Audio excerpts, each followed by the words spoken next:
Muito bem, pessoal. Bom dia para todo mundo. Quarta-feira, 26 de julho, 7h02 da manhã. Estamos começando o nosso Desperta ICL. Tudo bem? Todo mundo já está chegando por aí nos comentários, deixando seus comentários, dizendo de onde estão chegando. São Paulo, capital, Palmas, Tocantins. Onde mais vocês estão? Uberlândia, Minas Gerais, Porto Velho, gente de todos os países, gente de todos os lugares do Brasil, Goiânia, Goiás. Muito obrigado à audiência de vocês. Antes de mais nada, lembrando, quem puder, claro, pode deixar o seu like, inscrever-se nos canais do ICL, no canal do Eduardo Moreira. Estamos ao vivo também lá no canal do Leandro Demore e também na nossa grande rede Desperta. Vocês sabem, né? Este programa já há 2 semanas é transmitido em rede também, lá pela TVT e pela Rádio Brasil Atual, TV e rádio em São Paulo e também pela TV Quirimurê lá na Bahia. Aliás, saudades da Bahia, né?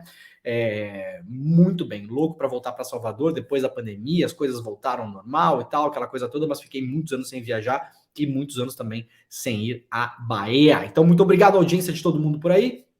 Quem puder, claro, pega o link desta live, deste programa e compartilha com os seus contatos. Depois do Desperta, lembrando, teremos, claro, o ICL Notícias, primeira edição. Olha só, tem bastante coisa. Hoje temos uma notícia importante, né? A Polícia Federal vai fazer um pente fino no dinheiro da Lava Jato. Vou explicar isso aqui para todo mundo.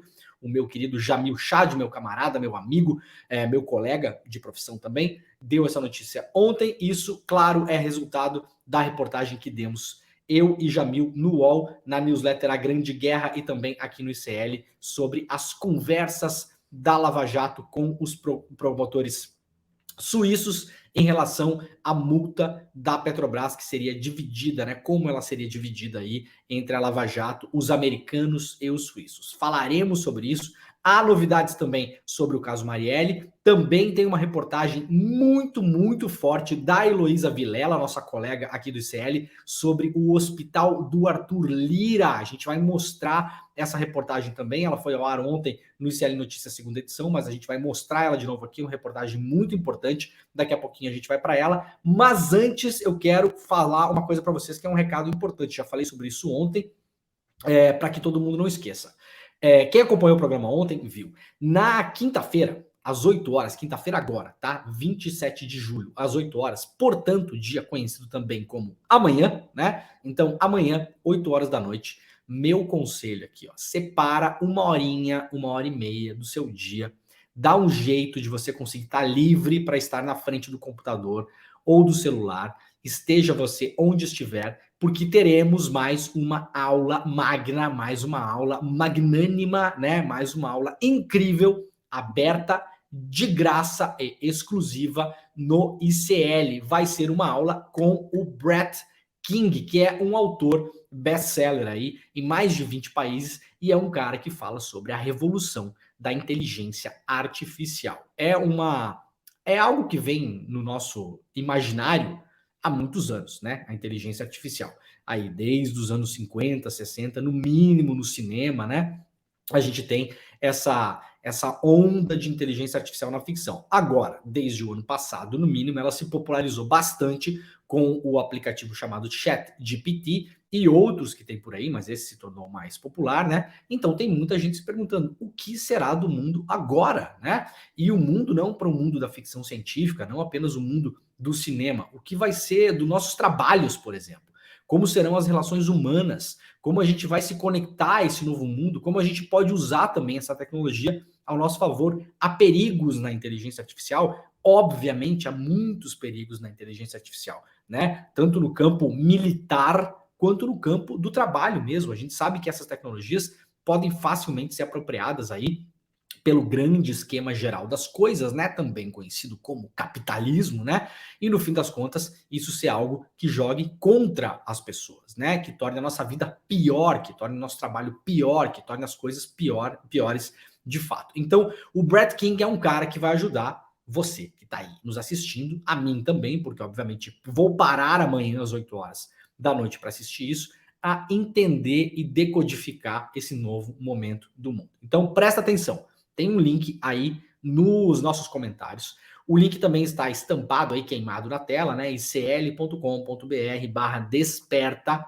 É grátis, tá, gente? Só que tem que entrar no link e fazer a sua inscrição para garantir a sua vaga. Falei sobre isso ontem também. A última aula aberta que teve no ICL, a aula com o Domenico De Masi, filósofo italiano, que foi uma conversa tocada pelo Edu Moreira, também como será amanhã com o Brad King. E, atenção, esse vídeo do Brad King não é um vídeo que o ICL pegou na internet, não é uma coisa que tá lá no YouTube, que a gente pega e bota a legenda, não é um vídeo montado com um monte de declarações do Brad King, não. É uma aula exclusiva para o ICL, tá bom?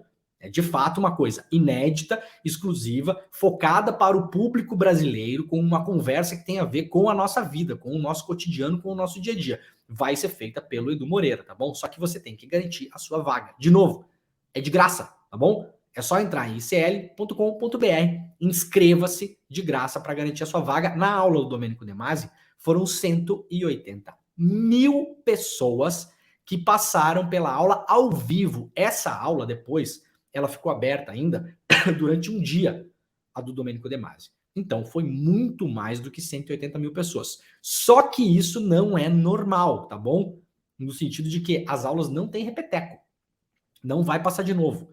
Não vai ter outra oportunidade. Não vai ter outra chance. No caso do Domenico De Masi, como teve uma demanda absurda, colossal, acabou que ficou no ar mais tempo. Só que não é comum que isso aconteça. Então, se prepara para amanhã, às 8 horas da noite, estar livre para poder acompanhar esta aula, que é, de novo, exclusiva para o público brasileiro, exclusiva do ICL, de graça e aberta. Só que para isso você tem que entrar em cl.com.br/desperta para garantir a sua vaga, tá bom? Amanhã eu relembro vocês, mas se você tá aí comendo mosca, né, no ditado popular, né, o Caio, se tá aí comendo mosca, então pode continuar comendo mosca, mas vai lá enquanto come a mosca, digita icl.com.br ou pega o link aí nos comentários que tá mais fácil de pegar, tá bom? Amanhã, 8 horas da noite. É isso o recado inicial.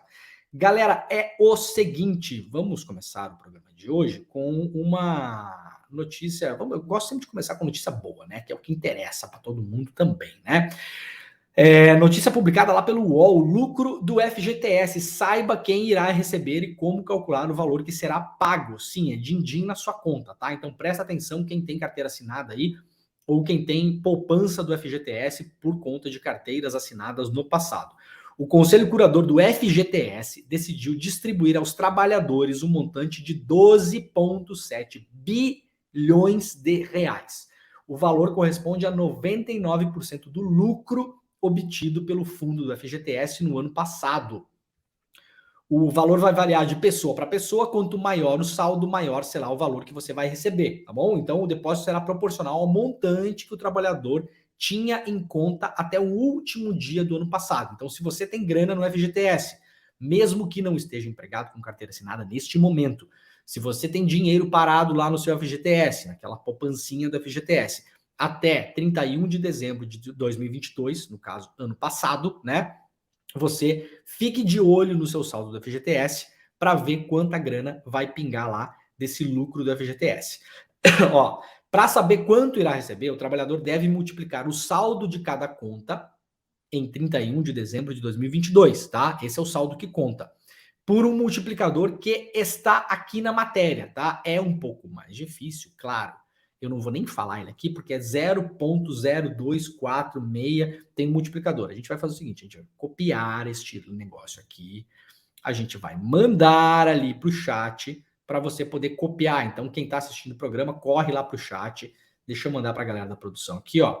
Ó, galera, joga esse link, esse índice aí. Esse índice que está no chat é o índice de multiplicação de quanta grana você vai receber no seu FGTS a partir dos lucros do FGTS. Então, pega o seu saldo em 31 de dezembro do ano passado e multiplica, xizinho, vezes, né? Multiplica por esse valor aí, tá bom? Esse fator aprovado significa que, na prática, o UOL já fez um pré-cálculo aqui. A cada R$1.000 de saldo que você tem no FGTS, você vai receber R$24, tá? Então, se você tem R$10.000 de saldo no seu FGTS, por exemplo, vai receber R$240 e assim por diante, tá bom? O fator está aí, você pode usar isso para multiplicar, para entender quanto você vai receber desse saldo do FGTS. Bom, né? Dinheiro na conta é bom. Essa semana semana passada a gente falou bastante do programa Desenrola, do programa federal, e do outro programa do governo federal também, que são programas para renegociação de dívida. Então, fica de olho nessas coisas, que são coisinhas que você tem que gastar um tempinho do seu dia, fazer uma mínima burocracia, mas vai melhorar a sua vida, tá bom? Vai lá no banco, renegocia a sua dívida. Vai lá no Procon ou nas entidades de consumidores da sua cidade, ou até mesmo no Ministério Público. Você pode ir também se informar para renegociar a dívida de luz, de água, de gás, de roupa que você comprou, de loja. Ontem eu divulguei aqui, já tem várias lojas participando desses programas, né? Se eu não me engano, a Ponto Frio, a Lojas Renner e mais uma outra dessas lojas grandes de roupa, que eu não lembro o nome agora. Enfim, essas lojas de roupa de shopping, tá? Então, se você tem conta pendurada, vai atrás disso. Se você tem dinheiro na FGTS, checa o seu saldo para ver quanta grana vai cair desse lucro do FGTS. E dica de ouro que eu já dei na semana passada, né? Pelo amor de Deus, a cada mês, a cada 2 meses, você vai lá e checa o seu saldo do FGTS, que é uma coisa que quase ninguém faz. Por que, Leandro, temos que fazer isso? Porque, eventualmente, o seu empregador não está depositando a parte dele. Acontece, tá? Então, fica de olho, porque se isso não está acontecendo, você tem que cobrar, porque acontece muitas vezes. E aí, no final das contas, você vai ser prejudicado com meses de depósitos que não foram feitos e vai descobrir a conta só lá no final, tá bom? Então, algum tempinho no dia para olhar essas coisas a gente tem que tirar, não tem jeito. Vamos lá, notícia do G1, governo manda Google e Facebook retirarem do ar anúncios falsos do Desenrola. A Secretaria Nacional do Consumidor, a Senacom, determinou que o Google e o Facebook retirem do ar anúncios falsos sobre o programa de renegociação de dívidas do governo federal, o Desenrola Brasil. Em caso de descumprimento, as empresas poderão ser multadas em R$150 mil por dia. Dinheiro popular, dinheiro de pinga, né? A determinação foi publicada em Diário Oficial da União. Na semana passada, o Ministério Público abriu um inquérito para investigar sites falsos criados para aplicar golpes usando o nome do programa. Tanto o Google como o Facebook terão 48 horas para remover os anúncios. Isso aqui é o seguinte, gente. Eu falei sobre esse assunto na semana passada. Primeiro, você não precisa de ninguém para organizar a sua vida financeira nesses programas novos do governo federal, tá? O Desenrola é um deles. Não precisa de contador, não precisa de advogado, não precisa de assessor, não precisa de despachante, não precisa clicar em link nenhum que vai levar você para um serviço qualquer, não precisa de absolutamente nada disso. Não precisa de manual, não precisa mandar Pix para ninguém, não precisa pagar ninguém para fazer isso. O que é que estava acontecendo na semana passada, possivelmente segue acontecendo agora, inclusive, né? Golpistas, claro, criam sites falsos ou criam serviços que você tem que, para os quais você tem que pagar para ter acesso ao Desenrola. Esses links estão rolando livremente pela internet, claro, sendo distribuídos também pelo WhatsApp. Portanto, como eu falei ontem, ajudem as pessoas que vivem com vocês ou estão no seu entorno a não cair nesses golpes, principalmente pessoas idosas, que são mais suscetíveis a isso. Mas o Google e o Facebook estavam ganhando dinheiro com esse negócio, para variar um pouco, né? Para variar só um pouquinho, né? Porque esses golpistas estavam publicando anúncios nas plataformas do Facebook e do Google, por exemplo. Quando você bota anúncio lá, você paga uma grana para as plataformas. Então as plataformas estavam recebendo dinheiro de golpistas do Desenrola, tá? Como não temos o PL 2630 aprovado, como não temos uma regulação honesta, correta, limpa e clara das redes sociais no Brasil, isso aqui não vai dar em absolutamente nada. Levou quase 2 semanas para que alguma entidade de Estado fosse lá e falasse para o Google e para o Facebook removerem esse negócio. Eles simplesmente vão lá e vão remover. Se atrasarem a remoção, pagarão R$150 mil por dia de multa, o que, para empresas que têm um faturamento anual do tamanho do PIB de Portugal, e eu não estou exagerando aqui, eu estou falando a verdade, é o tamanho do faturamento do Facebook, por exemplo, o tamanho do PIB de Portugal, pagar R$150 é igual você achar uma moeda de 1 centavo colada num chiclete na calçada, né? Na prática, é isso. Então, na prática, não há punição para essas empresas. Fiquem de olho nisso, tá bom? Vamos lá, Natuzanelli trouxe uma informação importante ontem lá na Globo News, que foi republicada aqui pelo G1. Caso Marielle, Polícia Federal pode oferecer acordo de delação a Rony Lessa. Rony Lessa, lembrando, apontado pelas investigações como sendo o atirador, o homem que operou a metralhadora que assassinou Anderson e Marielle. Ex-policial militar está preso desde 2019, acusado de matar a vereadora e o motorista Anderson Gomes em 2018. Fatos revelados em delação por Elcio Queiroz, a delação que nós vimos essa semana, a partir da segunda-feira, né? Que também é um dos suspeitos do crime, abriram a possibilidade de acordo para a Lessa. Após a delação do ex-policial militar Elcio Queiroz, suspeito do atentado em que morreram a vereadora Marielle Franco e o motorista Anderson Gomes em 2018, abriu-se a possibilidade de que Rony Lessa também celebre acordo com a Polícia Federal para fornecer novas informações sobre o caso, segundo apurou a Natuzanelli. Fonte ouvida por ela afirmou que a delação de Queiroz, que assim como Lessa está preso desde 2019, trouxe novos indícios robustos sobre a morte de Marielle, criando condições para que Lessa faça o acordo e dê outras informações sobre o crime. Como revelado pela colunista Bela Megali no jornal o Globo, Lessa já havia demonstrado interesse em fazer delação. Agora, com as novas informações dadas por Elcio, que foram cruzadas pela PF e pelo Ministério Público, a situação de Lessa se complicou. Nesse novo cenário, caso o acordo aconteça, ele deverá ter nível de rigor igual ou maior ao celebrado por Elcio Queiroz. Exigido, por exemplo, que Lessa traga informações ou indícios novos sobre os mandantes ou mandantes do crime contra Marielle. Bom, vamos lá, rapidamente comentando aqui. É bastante difícil ter delação nesses seios mafiosos. Eu expliquei ontem aqui, né, que máfia e milícia elas são muito semelhantes. Na verdade, milícia é uma máfia, né? Tem uma organização estrutural de máfia. Aliás, a organização estrutural da milícia veio da máfia italiana Cosa Nostra, né? Isso é uma coisa histórica conhecida já, né? Os italianos da Cosa Nostra importaram esse sistema para os bicheiros do Rio de Janeiro a partir dos anos 60 no Rio, tá? Então tem uma estrutura mafiosa. É muito difícil ter delação entre essas pessoas. Por quê? Porque, no geral, elas morrem. Simples assim, tá? Simples assim. É mais comum que, mesmo se elas tenham que ir para a prisão, elas permaneçam presas, permaneçam caladas. O Elcio Queiroz, muito possivelmente, fez a delação porque foi abandonado no meio desse caminho. 5 anos do crime da Marielle, preso desde 2019, recebia uma mesada na cadeia, possivelmente para não falar nada. A mesada parou de pingar e ele decidiu falar. A delação do Lessa é muito mais difícil. O Lessa e o Queiroz, gente, não estão no mesmo lugar nessa organização. Lembrando que o que ficou conhecido como escritório do crime é um grupo de matadores profissionais, tá? Milícia não é tudo uma coisa só. A milícia geralmente é uma denominação genérica para uma série de coisas. No caso desse grupo aqui, eles são um grupo de matadores de aluguel. Não é a primeira vez que fizeram esse serviço, no caso da Marielle Franco.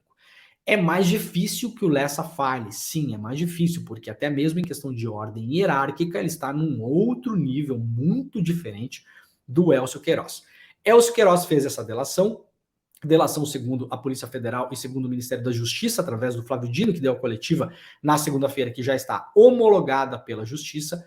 Uma delação que traz um elemento principal novo, que é o Elcio Queiroz se torna um réu confesso, porque até então ele não admitia ter participado do crime. Então, isso é uma informação importante.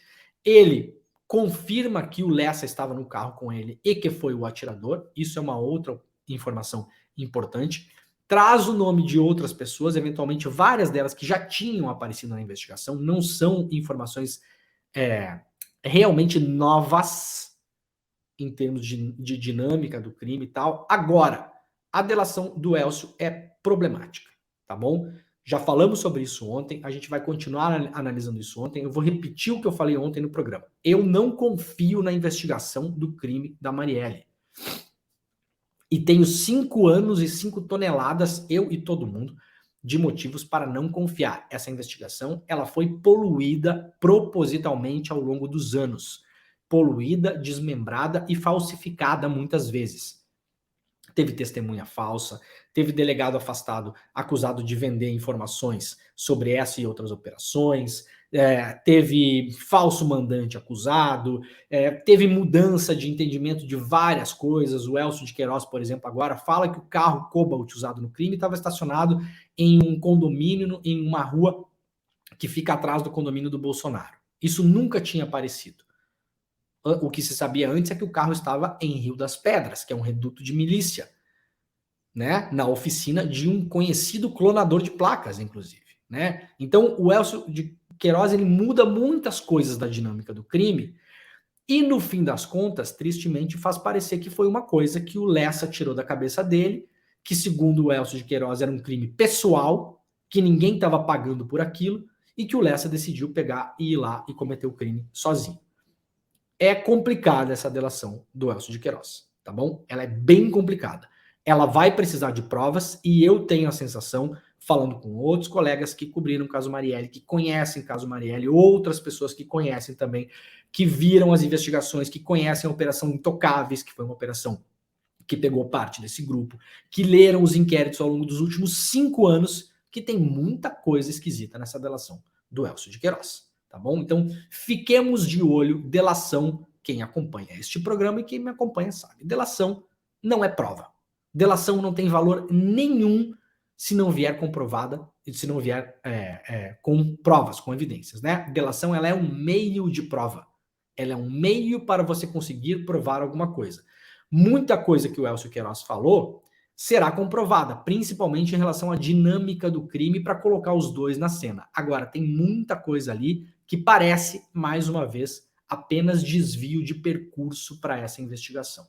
Tá bom? Fiquemos atentos. Que bom que isso está acontecendo agora. Finalmente parece que as coisas estão andando de fato. Isso não tem nada a ver com o trabalho da Polícia Federal que entrou no caso agora. Pelo contrário, a melhor notícia que nós temos é que a Polícia Federal agora de fato entrou no caso. A Polícia Federal de fato já tinha entrado nesse caso no passado. Inclusive uma testemunha falsa que foi apresentada no processo foi apresentada pela Polícia Federal, por 2 delegados da Polícia Federal. Então, primeiro que não é novidade que a Polícia Federal esteja nesse caso, ela já andou por esse caso, né? Já se tentou federalizar o caso, inclusive. A Polícia Federal já fez uma investigação sobre a investigação. Então, nós temos uma investigação muito poluída, muito complicada, e ela é uma investigação que não é confiável na sua essência. A gente vai ter que andar com calma e analisar peça por peça desse quebra-cabeças para saber quais são as peças que encaixam e quais são as peças que estão sendo jogadas na caixa para confundir. Faremos isso com calma aqui no programa, tá bom? Ao longo do tempo, claro. O DCM traz aqui, então, que o Elcio citou novos nomes, né? 6 nomes na delação premiada. Tem alguns nomes aqui que não são necessariamente novos, alguns deles, na verdade, já tinham aparecido, né? São nomes, no geral, de menor hierarquia, digamos assim, tá? Chama muita atenção, inclusive o Sérgio Ramalho, ontem, repórter, que cobriu muito o caso Marielle, no ICL Notícias primeira edição, falou sobre isso, né? Chama muita atenção que o Elcio Queiroz, por exemplo, ele fala que o cara que encomendou o crime, né? O cara que chegou para o Lessa e falou, olha, a gente vai fazer esse crime, o tal do bombeiro Maxwell, né? Ele é um cara que não tem expressão quase nenhuma no grupo criminoso, né? É um cara que na prática ajudou a monitorar a Marielle, a rotina da Marielle. Então, assim, esse cara é o cara que encomenda um assassinato desse tamanho. Então, olho nessa delação do Elcio de Queiroz, tá bom? O DCM lembra uma coisa importante hoje aqui, né? O Kiko Nogueira, né? O Braga Neto, o interventor do Rio de Janeiro, na época do crime, acertou uma espécie de lei do silêncio com o Temer, na época, né? No caso, né? Recordar é viver, como diz o Kiko Nogueira aqui. Em julho de 2018, matéria do Globo informava que o então interventor federal na segurança pública do Rio de Janeiro, o general Walter Braga Neto, que seria depois o candidato à vice-presidência com o Bolsonaro, havia acertado com o presidente da época, Michel Temer, uma lei de silêncio em relação às investigações do caso Marielle Franco. Havia o temor de que a verborragia do ministro de Segurança Pública, o Raul Jungmann, pudesse prejudicar a apuração, dizia a matéria do Globo. Jungmann era então ministro da Defesa do Temer quando a intervenção federal no Rio de Janeiro foi decretada em fevereiro daquele ano. 10 dias depois, o ministro foi deslocado para uma nova pasta criada por Temer, a da Segurança Pública. Logo após Braga Neto assumir, Marielle foi às suas redes e comentou uma declaração estúpida que ele deu. Isso aqui é uma declaração da Marielle, né? O interventor federal Braga Neto disse que o Rio era um laboratório para o Brasil e a Marielle, na época, usou seu Twitter para dizer: e essa agora do general da intervenção no Rio de Janeiro dizendo que o Rio é um laboratório para o Brasil. E nós somos cobaias, por acaso? Isso é um absurdo. Isso foi em fevereiro, lembrando, a Marielle foi assassinada um mês depois, né? E aí tem falas do Jungmann, da época, que provam que, de fato, o Jungmann tinha uma certa verborragia, mas uma verborragia bastante honesta, né? Falou sobre o afunilamento das investigações e evidenciou, principalmente foi o Jungmann, o único que falou nisso na época, evidenciou o envolvimento de milícias no assassinato, o que incomodou bastante o Braga Neto na época, né? Braga Neto, lembrando que até o final de 2018 ficou de apresentar os resultados da investigação, disse isso ao jornal o Globo e jamais apresentou nenhum resultado.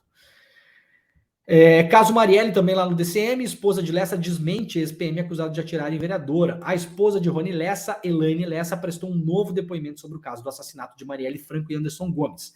Na atualização desse novo depoimento, ela desmentiu a versão do marido que, para alegar inocência, contou aos investigadores que não teria saído de casa na noite do crime. Essa nova versão apresentada por Elaine corrobora o depoimento de Elcio de Queiroz, o que, para a justiça, foi peça-chave para aceitar o acordo de delação premiada oferecida pelo ex-policial militar. Além de desmentir Rony Lessa, Elcio contou que seria o motorista da ação e que seu colega é o responsável pelos disparos. Então, tem o depoimento agora da esposa, que antes dizia que era um álibi, que o Lessa não tinha saído de casa, agora ela muda essa versão. Ontem eu deixei de lado um vídeo bem importante, vou pedir para o pessoal da produção deixar preparado aí, que é o seguinte: a gente tem que falar também da imprensa, nesse caso, né? A imprensa é muito importante nesse e em vários outros casos. O Vinícius Segala, repórter do DCM, conseguiu um vídeo que foi captado nos bastidores de uma entrevista que o Bolsonaro deu para a Bandeirantes, para a TV Bandeirantes, depois da história do porteiro. Lembram da história do porteiro? O Jornal Nacional publicou uma história em que o porteiro do Vivendas da Barra tinha anotado no caderno da portaria que o Elcio de Queiroz, horas antes do assassinato da Marielle, tinha visitado o Vivendas da Barra, onde mora o Bolsonaro, e tinha interfonado para a casa do Bolsonaro. Essa era a história inicial. O JN publica essa matéria. O que fazem os Bolsonaro? Eles vão até a portaria do prédio e capturam as gravações de um ano de ligações telefônicas entre a portaria e as casas. Subtraem as gravações de lá. Isso quem disse foi o próprio Bolsonaro. Não sou eu que estou falando. O próprio Jair Bolsonaro, em uma declaração pública que está gravada, falou que eles, família Bolsonaro, foram até a portaria e subtraíram as gravações de lá. Um ano de gravações, né? Antigamente, isso era conhecido como obstrução de investigação e dava cadeia. Antigamente, dava cadeia. Aliás, o Maxwell, o cara que apareceu no caso Marielle, mais proeminentemente agora, foi condenado justamente por obstruir as investigações do caso Marielle. Foi preso por isso. Foi preso por obstrução, né? Os Bolsonaro foram lá, na prática, obstruíram a investigação, porque eles foram lá pegar as gravações da portaria para as casas, né? O Carluxo, o vereador federal Carlos Bolsonaro, publicou um vídeo na internet mostrando áudios da portaria e mostrando que o porteiro não tinha interfonado para a casa do Jair, tinha interfonado para a casa do Lessa. O Lessa, você sabe, o atirador da Marielle morava na época no mesmo condomínio do Bolsonaro. Era um vizinho de casa, tá? Detalhe, a voz do porteiro que aparecia nas gravações que o Carluxo publicou não é a voz do porteiro que registrou o número 58 da casa do Bolsonaro. São porteiros diferentes. Para início de história, a história inicial é essa, tá? Muito bem, a Bandeirantes TV foi lá fazer uma entrevista com o Bolsonaro para falar sobre isso. E o Vinícius Segala publicou ontem um vídeo que antecede a entrevista, quando o Bolsonaro é recebido pela Band ali e tal, e como o jornalista, nesse caso o jornalista Caian Messina, trata o Bolsonaro. E aí a gente vai assistir o vídeo e vai comentar sobre ele depois. Vamos lá.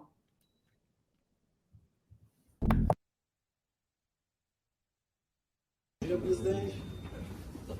Tá muito bom dia, né? Tudo bom, senhor? Esse é o Dênio, nosso secretário. Tudo bem? Se eu se incomodar, a gente fez aqui um cenário. Ó, gente, antes da gente começar, eu só quero dizer para o senhor que o senhor está entre amigos. Eu tenho vergonha, eu sou como jornalista, tá? Eu e o Dênio votando no senhor. Meu sogro é paraquedista. Não, mas teu sogro depende de mim. Você eu não sei, mas teu sogro É mochila marrom. E assim, o senhor, o pessoal conhece o meu trabalho, entendeu? Enfim, eu já acompanho o senhor aqui em Israel, em Washington, estou com o senhor aqui desde a China. O senhor não viu a canopla porque o nosso equipamento ficou preso lá em Pequim, o senhor acredita? Os chineses mandaram tirar a bateria, é uma confusão. Tira.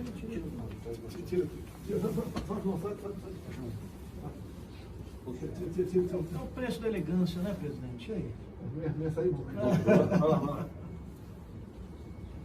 Tem que tirar o outro lado. Eu imagino, isso que eu pergunto. O senhor conseguiu? O senhor conseguiu descansar um pouquinho? Não vai só na copela. Grava. 17h10, 17h43.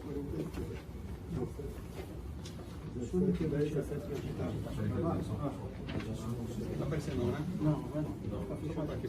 Posso? Vou gravar tudo. Então o senhor fica tranquilo. As perguntas que eu vou fazer vão ser... Eu tenho uma narrativa aqui, mas vai. Não. É mais no sentido de... Eu quero que o senhor exato, que o senhor esclareça, entendeu? Para que não posso falar de TV Globo à vontade. À vontade. A entrevista é do senhor. Muito bem, isso publicado hoje lá pelo Vinícius Segala no DCM, então, muitos problemas aqui, né? Muitos problemas. Primeira coisa, a imprensa brasileira é uma das poucas do mundo ainda que gosta de dizer que é isenta, tá? Primeiro, não é. Não é. Aliás, se se declarasse não isenta, o que de fato não é só uma questão de declaração, esse vídeo seria menos problemático. Porque um jornalista dizer que votou num político, não tem problema nenhum. Você encontrar um político e falar, votei no senhor. Zero problema.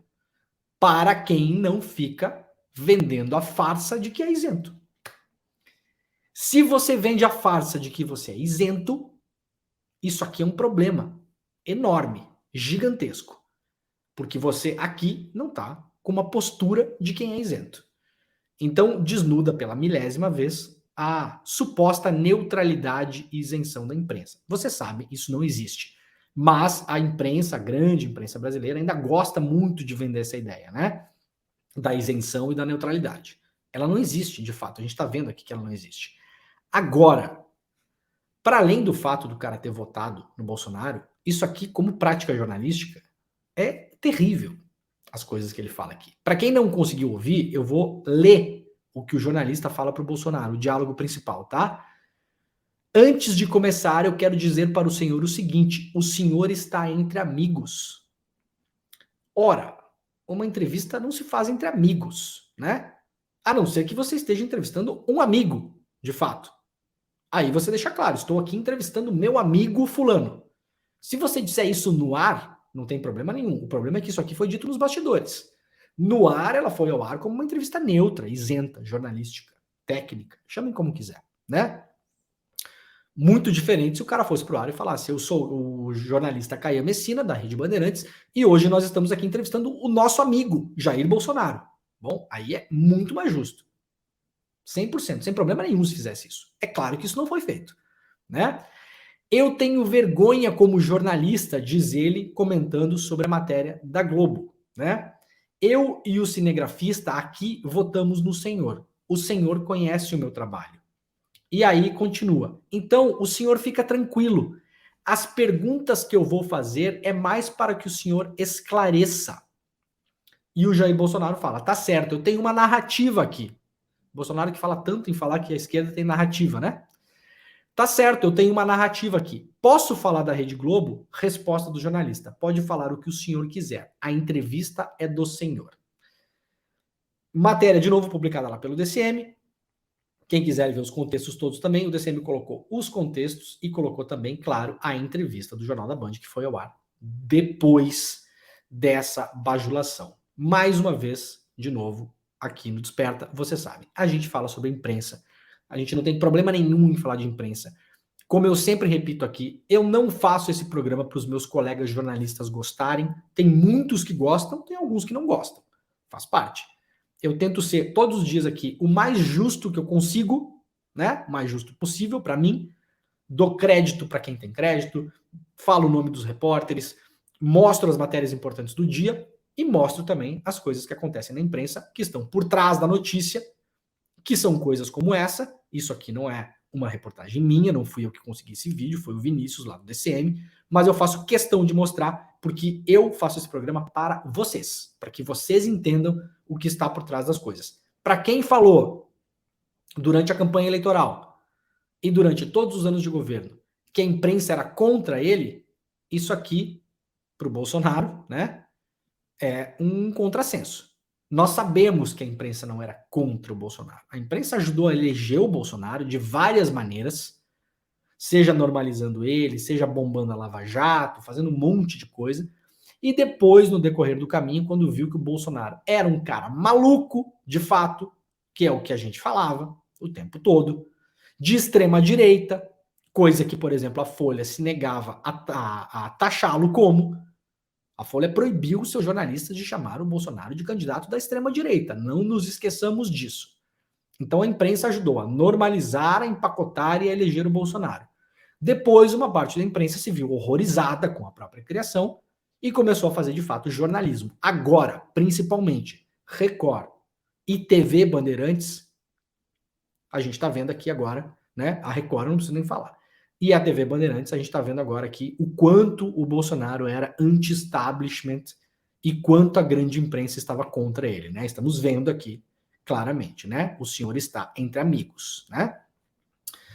Então tá, prestigiem lá o DCM. Gente, ó, muito rápido aqui no Twitter, sempre que tem uma novidade sobre o caso Marielle, o tal do caso Celso Daniel reaparece e a facada do Bolsonaro reaparece. Então, ontem, o pessoal do tweet Brasil Paralerdos, né? Tem o Brasil Paralelo e tem o Brasil Paralerdo, né? O Brasil Paralerdo mostrou que a produtora Brasil Paralelo, que já teve vários problemas aí inclusive em relação ao inquérito das fake news, se eu não me engano, eles estão no inquérito das fake news ou num desses inquéritos que investigaram fake news aí no passado, né? Tiveram, inclusive, vídeos tirados do YouTube, bloqueados e tal.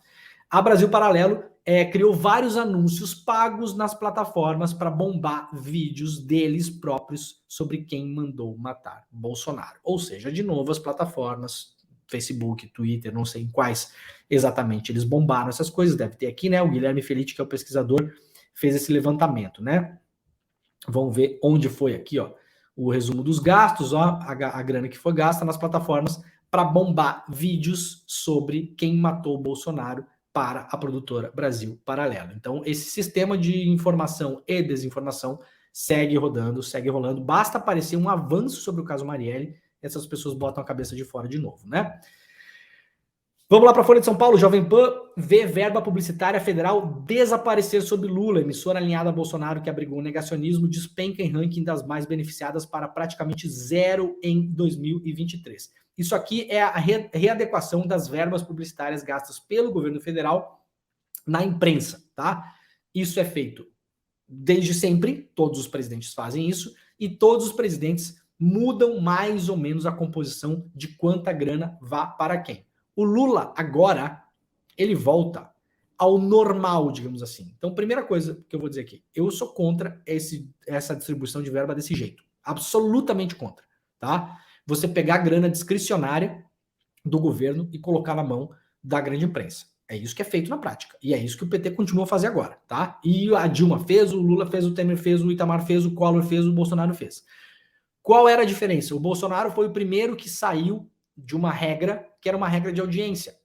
O Bolsonaro não distribuía as verbas para a televisão, que é grande imprensa no geral, e rádio, conforme a audiência. O Bolsonaro privilegiava os seus aliados, tá? O Lula agora volta a uma regra não escrita, não é uma lei, mas volta a uma regra que era feita antes, que é dar mais dinheiro a quem tem mais audiência.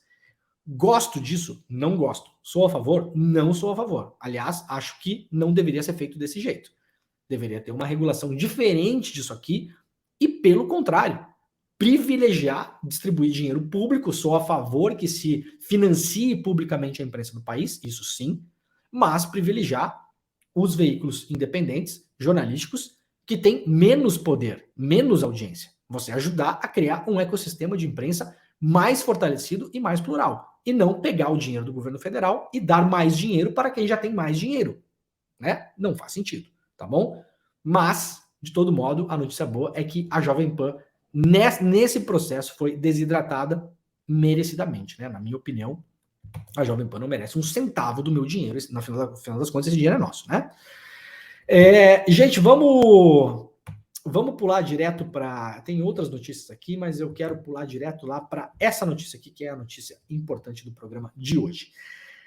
O Jamil Chad, lá no UOL, publicou ontem o seguinte: Polícia Federal fará pente fino em dinheiro movimentado pela Operação Lava Jato.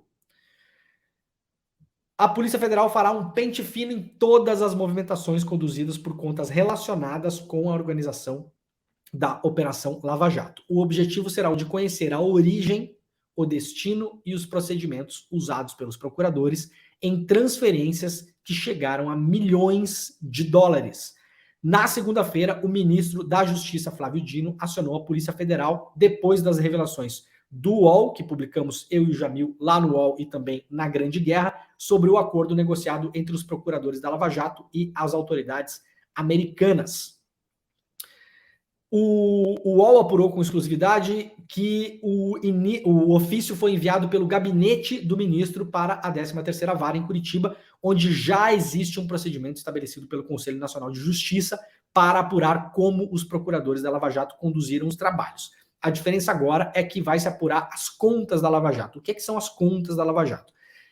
O Ministério Público Federal, ao longo desses anos todos, você sabe, né? Lava Jato é um negócio que não existe, né? Lava Jato é um nome fictício, é um nome fantasia.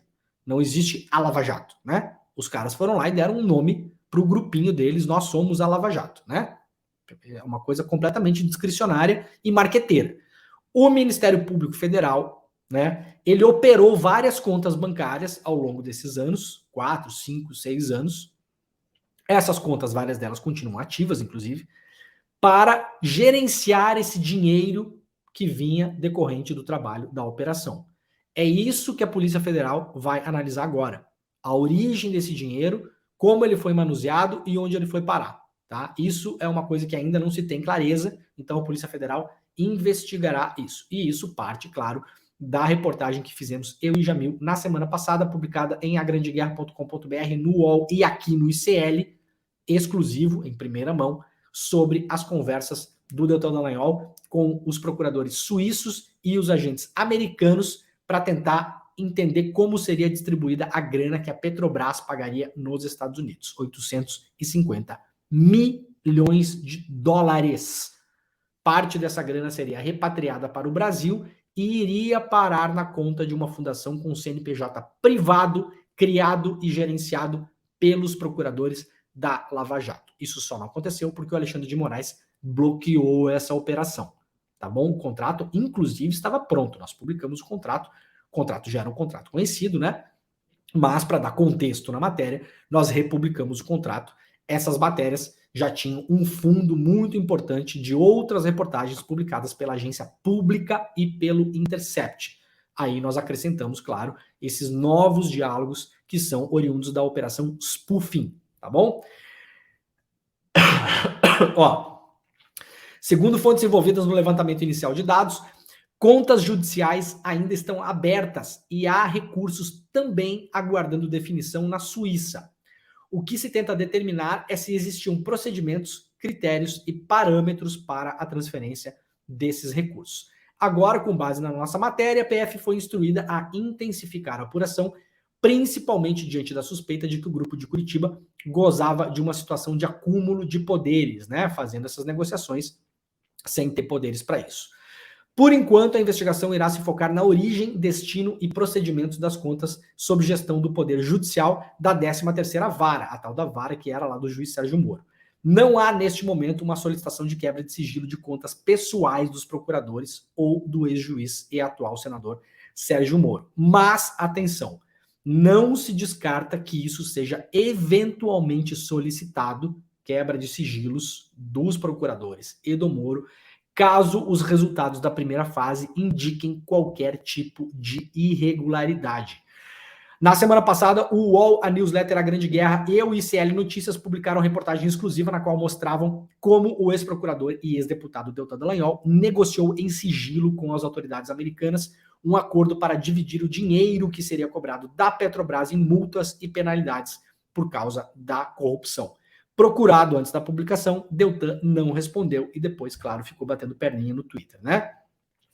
A negociação não envolveu a CGU, Controladoria Geral da União, o órgão competente por lei para tratar desse tipo de caso. Na semana passada, no ICL Notícias, segunda edição, eu já falei sobre a CGU. O Deltan insiste em dizer que a CGU não era o órgão para ser chamado nesses casos, aquela coisa toda. Então a gente foi lá, leu a lei, né?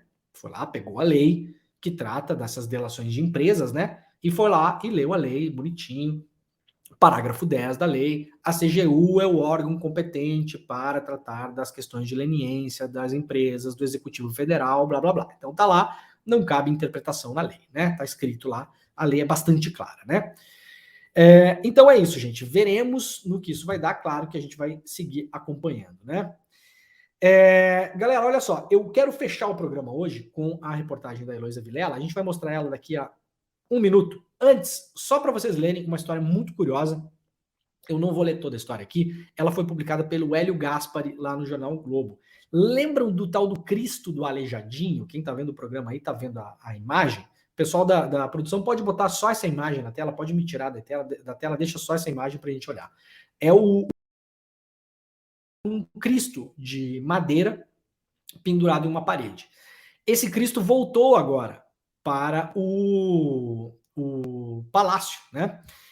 A história desse Cristo, ela é espetacular porque esse Cristo deflagrou uma operação pela Lava Jato, pelo Moro, pelo Deltan Dallagnol, por todos os procuradores, porque eles caíram em uma fake news de internet que dizia que esse Cristo era um Cristo que tinha sido feito pelo Aleijadinho e que o Lula tinha roubado este Cristo do palácio.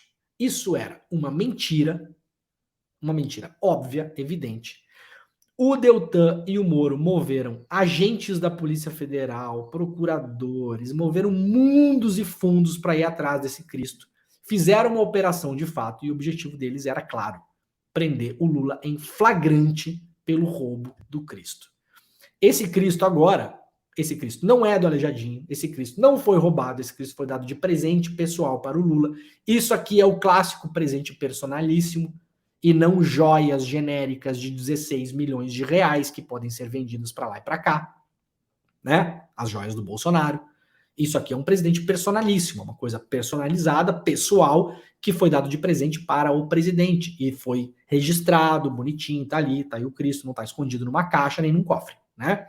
Agora o Cristo voltou para o palácio.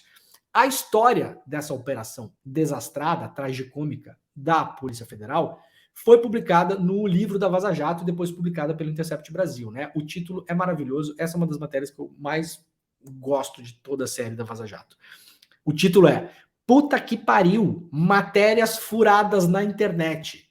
Como a Lava Jato caiu numa mentira de internet e esperava prender em flagrante o ex-presidente Lula por roubar um objeto que era dele mesmo. Matéria assinada lá por mim e pelos meus camaradas Rafael Moro Martins e Rafael Neves, que foram os dois principais repórteres que trabalharam na série da Vaza Jato. Está publicada lá no site do Intercept, quem quiser ler. E o Hélio Gaspari hoje conta, resumidamente, essa história, mostrando que o Cristo agora, que era do Lula, que não era feito pelo Aleijadinho, que não foi roubado de ninguém, voltou lá para o palácio, né? Essa história é muito boa, ela é engraçada e, ao mesmo tempo, ela é revoltante, né? Gente, é o seguinte, vai dar tempo, vai dar tempo. A gente vai mostrar agora uma reportagem que foi feita pela Heloísa Vilela, nossa colega aqui do ICL, sobre o Hospital do Lira, tá? O Lira tem um hospital que ele controla lá nas Alagoas, que é um dos hospitais que mais receberam as verbas das emendas parlamentares, do orçamento secreto, e É uma história que foi mais ou menos falada na imprensa, mais ou menos esquecida, sumiu do ciclo de notícias e a Heloísa Vilela, brilhantemente, foi lá mostrar esse hospital e fazer uma reportagem para explicar a grande história do Hospital do Arthur Lira. Então, vamos lá, vamos colocar a reportagem para vocês e daqui a pouquinho a gente volta. Prestem atenção.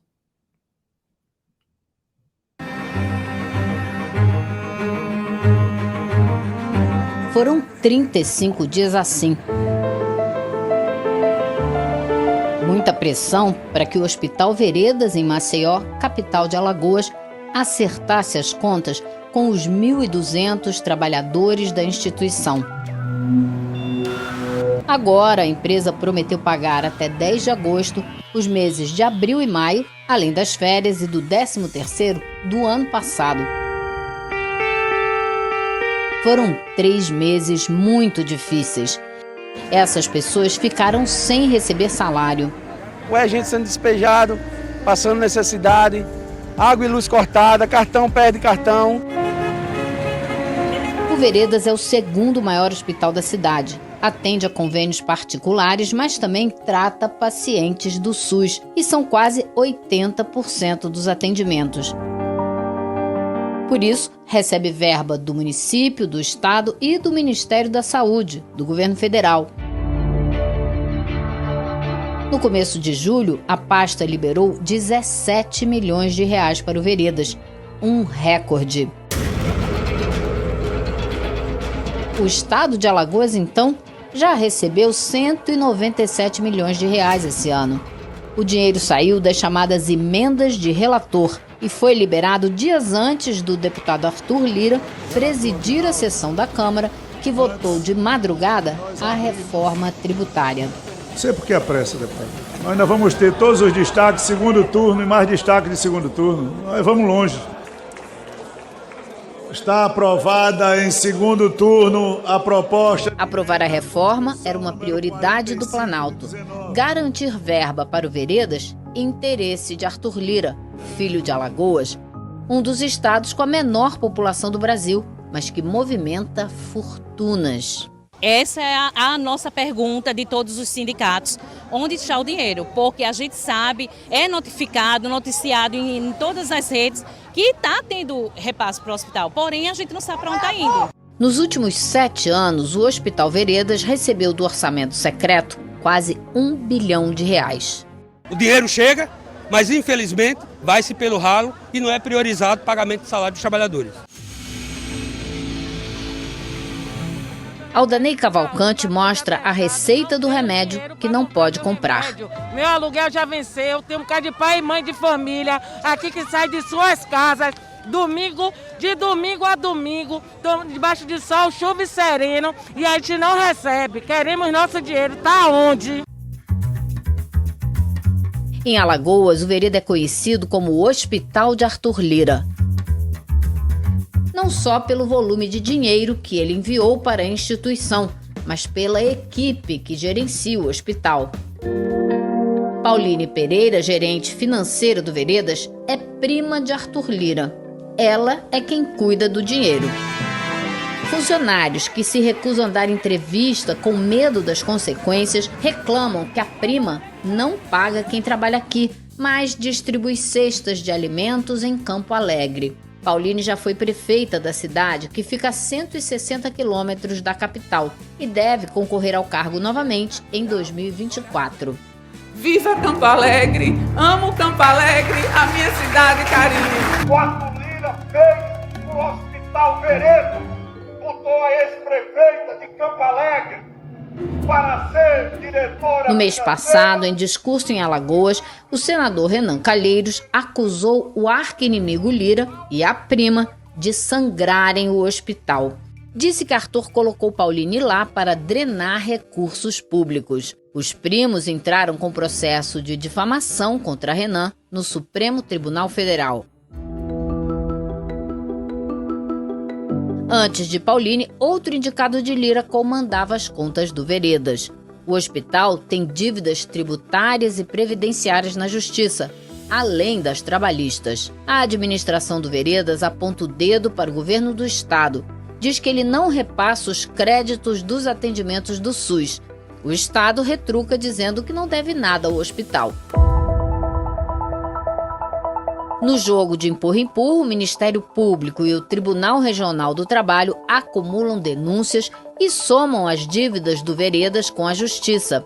Em apenas um processo, são 16 milhões de reais, mas existem mais de 500 processos.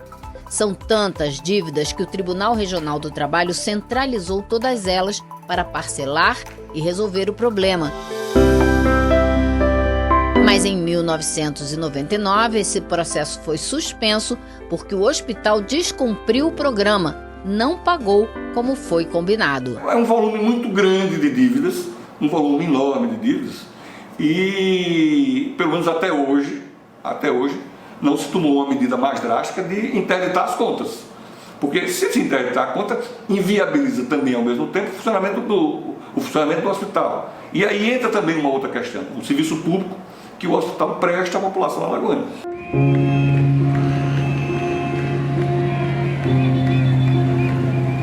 A greve dos funcionários do Veredas foi autorizada pela Justiça do Trabalho, contanto que pelo menos 60% dos funcionários continuassem trabalhando, tudo para não parar o hospital. Que nós estamos lidando, nesse caso, com uma situação atípica. Nós estamos decidindo contra um banco, contra uma indústria de confecção. Nós estamos decidindo contra um hospital que lida com vidas, com saúde, com urgências, com emergências. Os funcionários pedem intervenção já. Querem abrir as contas do hospital. Os funcionários pediram, tem que intervir, porque a gente tem que descobrir se está entrando dinheiro para o hospital, para onde está indo. Se o Estado, se o município, se a União, se os planos de saúde e outros credores que ele tem estão em débito e devem pagar, eles que procurem judicializar, procurem os caminhos para receber. Só não pode penalizar aquele lado mais fraco, que são os trabalhadores.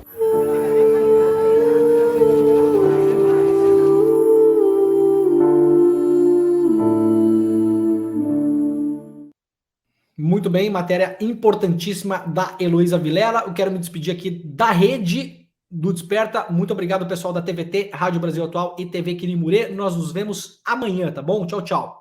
Gente, ó, essa matéria, uma matéria fortíssima da Heloísa. Eu vi que todo mundo reagiu muito aqui, né?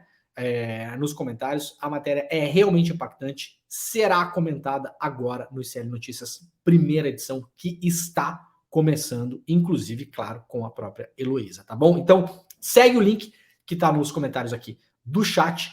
Nós voltaremos amanhã com o Desperta ICL. Muito obrigado a todo mundo que acompanhou. Hoje tivemos uma audiência excelente de novo. Amanhã, 7 horas da manhã, ao vivo, estaremos de volta. Hoje, quarta-feira, 26 de julho, são 8 horas da manhã. Bom dia e tchau.